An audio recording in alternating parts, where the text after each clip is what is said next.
Bare bulb flashing for large groups. And I know that still sounds a little bit dirty, but really it's not. We're talking about lighting here, folks. Get your heads out of the gutter. All right, so is it possible to bare bulb flash with large groups? Absolutely. And this is a fantastic technique. Why? Well, not necessarily because this is the ideal technique for lighting large group shots like this. It isn't. It isn't the ideal technique. It's not my favorite technique, but what it is it's a great skill to put in your toolkit, in your skill set, for situations where you're basically in a pinch. You might be early on in your career where you don't have medium strobes and large strobes. You only have these guys. You might be in situations where you're at a wedding or an event where all you brought with you was your pocket strobes because you can't take anything larger just because of the day and the setup and the timeline and so forth. Either way, this is a technique where when all you have is just pocket strobes, you can still do a great job of lighting a group and getting a fantastic image from it. Now, this particular image is from our workshop from the F-Stoppers Bahamas, and this was actually F-Stoppers Bahamas 2014. And we were demonstrating this technique. Now, I'm going to show you later on our ideal technique that we use for weddings, and we're going to go through an actual wedding setup for that. But for this shot, we had the entire class stand together, and you'll note a few things. And here's just a couple tips starting off with this type of a shot. When you're working an event or a wedding or whatever it is that you're shooting, and you're dealing with a large group like this, get your light approximately set up correctly before you start actually working with the group. I want to have my flashes on their stands. I want to have everything roughly set up. I want to have everything good to go where all I need to do is make maybe fine tuning adjustments that might only take 10 to 15 seconds at tops, okay? Otherwise, what happens is if you pose the group first and then you start doing these things, then the group kind of gets antsy, they get frustrated, they watch you going through the entire thing, it can get stressful and so forth. So ideally, have someone stand in, get your setting, get everything roughly set up, then start working with the group, and they'll think you're a rock star because you didn't waste any of their time. Now, what we've done here is you'll notice that the front row is down low and the back row is going to be standing up. What we're looking out for is basically shadows. We want to make sure that shadows are not being cast in a way that our front row is basically blocking the back row. Now, if you're dealing with a wedding party, usually it's composed of, like, say, more kids and kind of more tall people and more short people and so forth. It's not just all adults. So this one is all adults. And so for this type of a shot, we do need to have like a front row versus a back row. So you can use chairs. If they're kids, you can have them stand in front. If they're taller, you can have them go in the back, and you can kind of stagger and basically work people between shoulders. We found that this technique works best with basically 1, 2, or 3 layers of people, but beyond that, unless you're, beyond 3 layers of people, it gets really, really difficult.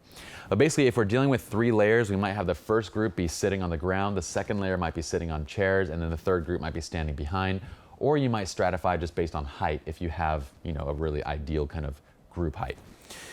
Either way, that's kind of the first challenge. Challenge number 2 is that we need to make sure that we have enough light. And ideally, I'd recommend that you do this type of a shot with 3 flashes. It's gonna really depend on how large the group is. But if we're dealing with, say, 15 to 20 people, 3 pocket strobes is ideal. And we're gonna show you why in just a second. So let's walk through the overall process and tips for this scene. Now, compositional attributes, we're shooting at f/16. Why? Because number 1, I wanna keep it simple. I want to not worry about sync speed. I want to have a good exposure in the background, and this also preserves my depth of field.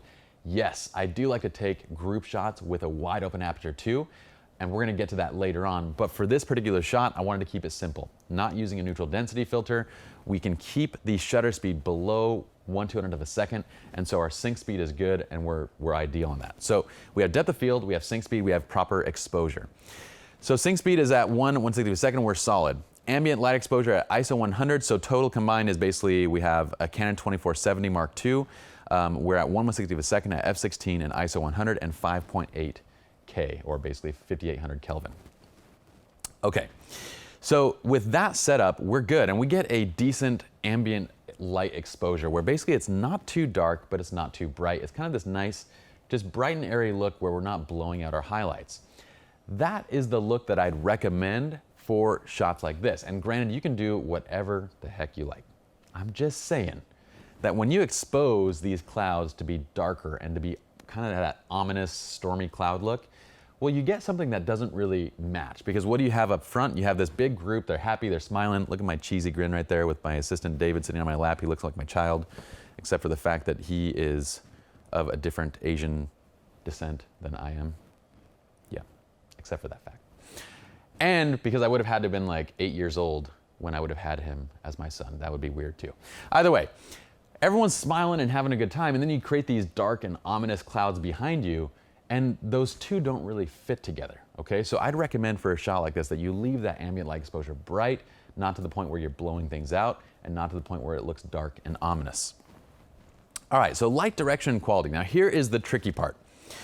We're placing the flashes off to camera left. And what do we use here? We use 3 Vivitar 285 HVs. Those are those tanks that I'd say don't use anymore. We also, it's quite an expensive setup actually, because we use 3 Pocket Wizards as well.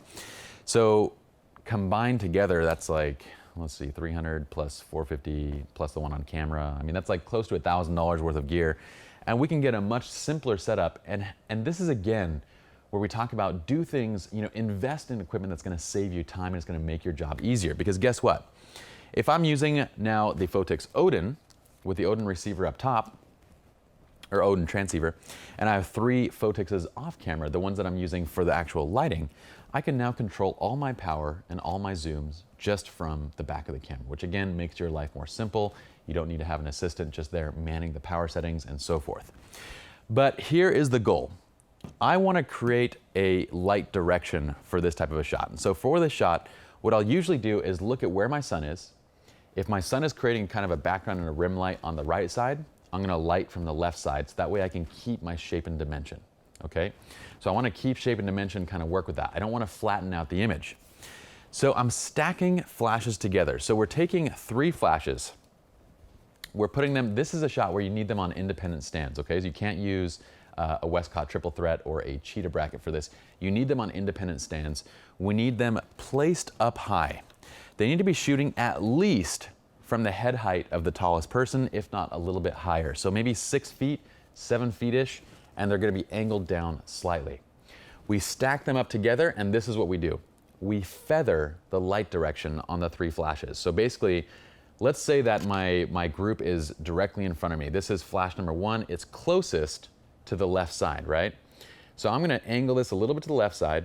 I'm gonna leave this on a zoom setting, let's say like around 50 millimeters, and this is gonna be at say 1/4 power.